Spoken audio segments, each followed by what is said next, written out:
আপনারা এটা দেখতে পাচ্ছেন, এটা কিন্তু আসলে চাঁপাইনবাবগঞ্জ।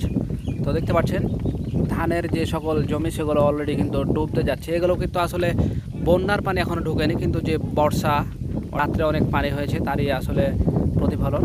এদিকে চাঁপাইনবাবগঞ্জের যে বাঁধটা রয়েছে সেটা আসলে খুলে দেওয়ার কথা বলছে। যদি খুলে দেয় তাহলে এগুলো সবই ডুবে যাবে। দেখতে পাচ্ছেন এদিকে মানুষজন সব মাছ ধরছে রিং জাল দিয়ে।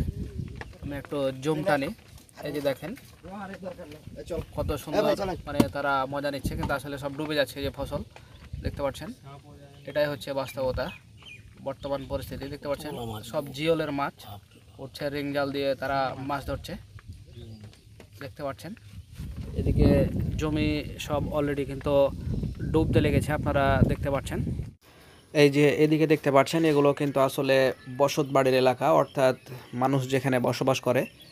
এই যে এগুলো যেগুলো দেখতে পাচ্ছেন এগুলো কিন্তু আমাদের আঞ্চলিক ভাষায় ধইঞ্চা বলে। তার পাশে দেখতে পাচ্ছেন যে এলাকা শুরু, সেগুলোতে অলরেডি পানি প্রবেশ করেছে। আসলে আল্লাহ না করুক যে যদি আজকে পানি হয় তাহলে কিন্তু সব কিছু তলিয়ে যাবে, আর কিছু দেখতে পাওয়া যাবে না, এরকম একটা অবস্থা। এখন অলরেডি পানি প্রবেশ করে গেছে। দেখতে পাচ্ছেন দুই পাশে সব জায়গাতে পানি চলে এসছে, এবং যে ফসলগুলো রয়েছে সেগুলো ডুবে গেছে অর্ধেক। এবং রাস্তাতে দেখতে পাচ্ছেন এগুলো যে মানুষগুলো, এরা কিন্তু আসলে দেখতে এসেছে যে মানুষগুলো ডুবছে কিনা। আসলে কিছু কিছু মানুষ থাকে যে ওদের একটু উঁচা জায়গায় বাড়ি অথবা তাদের একটু দোতলা বাড়ি, তারা খুব হাসিতে খুশিতে তারা এগুলো দেখতে এসছে যে কী অবস্থা, তারা ডুবে ডুবে গেল কিনা, এরকম একটা কন্ডিশন নিয়ে তারা দেখতে এসছে। মানে এক কথায় তারা মজা নিতে আসছে আর কি।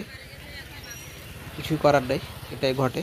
ওরা একটা যখন কারা যখন বিপদে পড়ে তখন কেউ না কেউ মজা নিতে আসে, আবার কেউ দুঃখ প্রকাশ করতে আসে, এটাই বাস্তবতা। এই যে দেখতে পাচ্ছেন গ্রামের ভেতরে পানিগুলো ঢুকে গেছে, আপনাদেরকে আমি জুম টেনে দেখার চেষ্টা করলাম।